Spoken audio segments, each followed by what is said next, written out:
டிஸ்பைட்டுக்கும் in spite ஆஃபுக்கும் difference கேட்டிருக்கீங்க.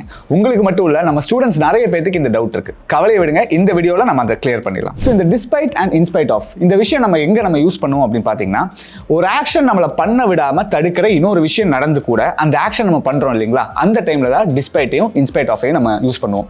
புரியல தானே? விடுங்க, ஒரு எக்ஸாம்பிள் சொல்றேன், அப்போ உங்களுக்கு புரிஞ்சிடும். மழை வந்தப்ப கூட நாங்க வாக்கிங் போனோம்.